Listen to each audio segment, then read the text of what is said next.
Welcome aboard Rocket Ship, the platform with the most relevant content for competitive examinations.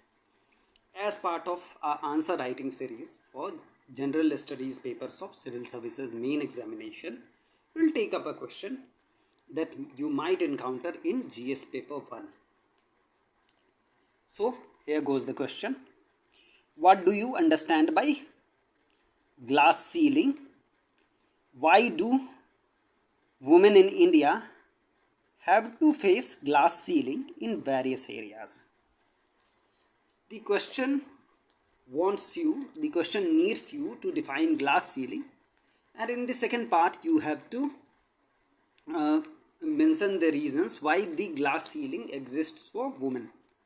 My understanding is you have to briefly mention the areas in which the glass ceiling exists, because the question nowhere defines which areas the glass ceiling exists for women.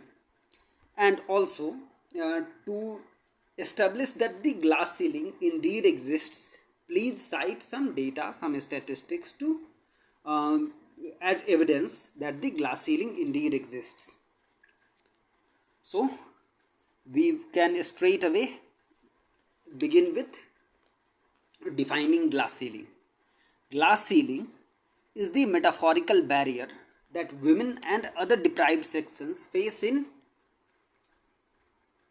rising to the highest level in any profession, position of power, office, etc. The metaphorical barrier.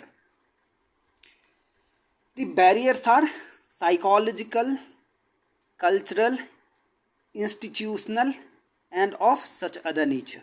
So we can see that the glass ceiling is indeed, it's not a material barrier, it's not a physical barrier, but it's a psychological, cultural, and institutional barrier which women and some other deprived sections, some other minorities often face in their pursuit of their ambition to rise to the highest level.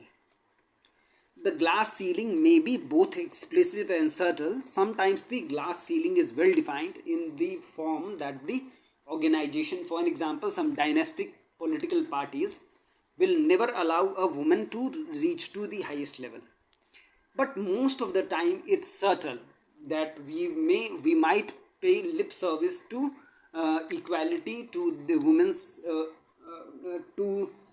women's claim to equality, but we often have some biases which would preclude the women's rise to the highest level.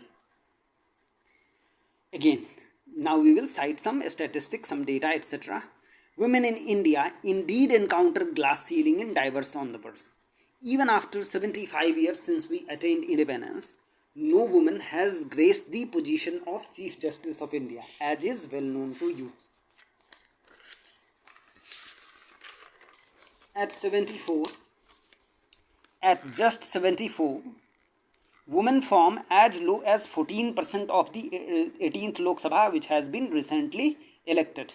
And this again is reflected in the low proportion of women in the present Council of Ministers, and this was also the case in the previous Councils of Ministers. Now, a related concept is pay gap in artistic professions. We are taking up the example of the movie industry, the Bollywood and the southern movie industries too.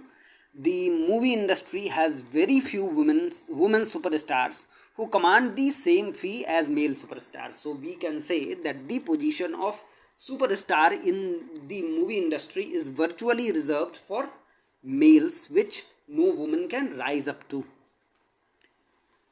A survey had found that women constituted just 18% of the directorships of the Nifty 500 companies. So even the private sector, which otherwise has this much bandied about rhetoric of respecting meritocracy, respecting merit, rather than on prejudices like genders and so on, even it does not display much equality for women, and they indeed face glass ceiling in the private sector too.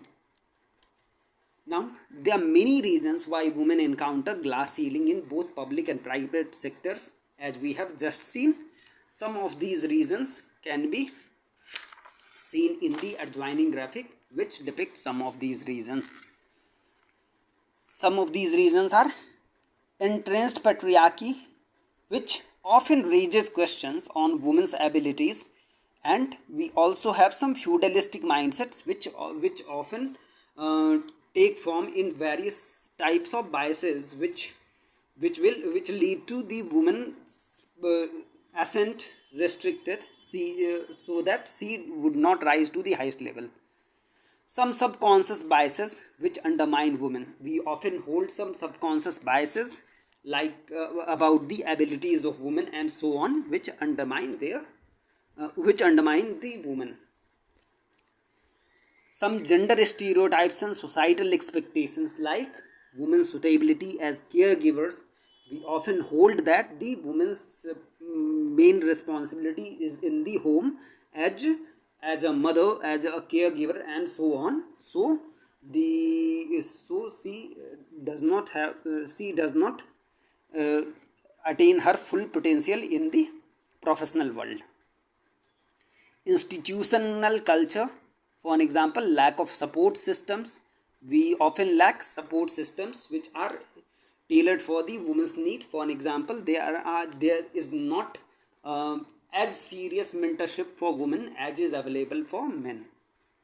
Unwholesome workplaces, for an example, cases of sexual harassment and so on, often act against women.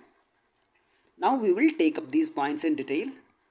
Entrenched patriarchy means people are not habituated to having women in positions of power. They often conceive of the leader as an older man, often as an older man.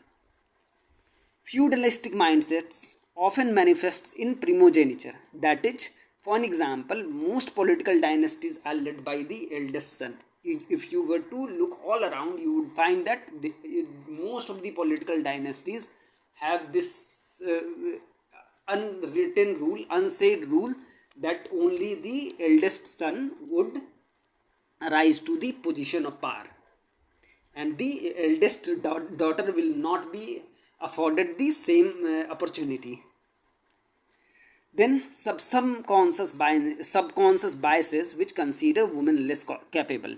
We often think of the woman as less capable, mostly in particular profession, that they are not suitable for a particular profession because they are not as capable, and these subconscious biases are held by otherwise well-meaning people. Then gender stereotypes often overemphasize women's role in family as caregivers, etc. So they are presumably not suitable for tough careers like those requiring dissuasive force like policing. Again, there is not much evidence to back this argument that women are any less effective in policing and other such professions which require the use of dissuasive force and toughness. They are as tough mentally, and often these professions do not require much physical assertion which we otherwise think of. So these gender stereotypes often undermine women. Institutional culture often fails women. So few provide support for women. For an example, those trying to resume duties after maternity leaves, child rearing breaks, etc.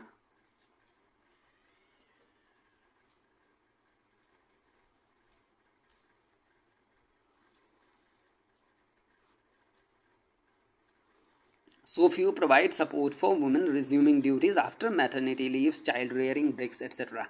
Now coming to sexually colored remarks, misogynist jokes, which are unfortunately a pervasive practice in most of the offices. Sexual harassment all conspire to derail a woman's career. The woman is forced to drop out of the profession because she would not be comfortable in working in such a sexually charged sexually charged environment. The glass ceiling. Now coming to how the glass ceiling can be shattered. The glass ceiling can be shattered only when society becomes more aware of the ill effects of patriarchy, which we know that the patriarchy has some ill effects. For example, it precludes the woman from attaining her full potential economically, which again has effect on the family's economy, the society's economy, as well as the nation's economy. We also confront our own subconscious biases. We must confront our own subconscious biases and actually start practicing what we often preach. Institutions and organizations must appreciate diversity. This is again very important, because diversity has a role in defining whether the organization will be successful or not, because diversity means that there will be a diversity of ideas rather than group thinking, which we are often susceptible to. Diversity is often a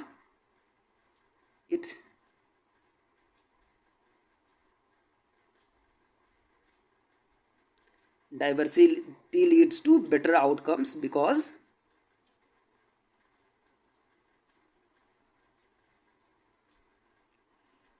better outcomes by precluding, for example, it precludes group thinking, where everyone is thinking in the same manner, and where most of the people are actually going with whatever the boss is saying, which is often a form of psychophancy. Anyway, so we must the organizations and institutions must appreciate diversity, and overall we must affirm the equality of men and women. We must start believing actually that women are as capable as women. So only with these steps that the glass ceiling can be shattered. This is how we sum up our answer. But as usual, we would again encourage you to write your own model answers in the comment section below. We would try to evaluate them as far as possible. We wish you all the best. Thank you.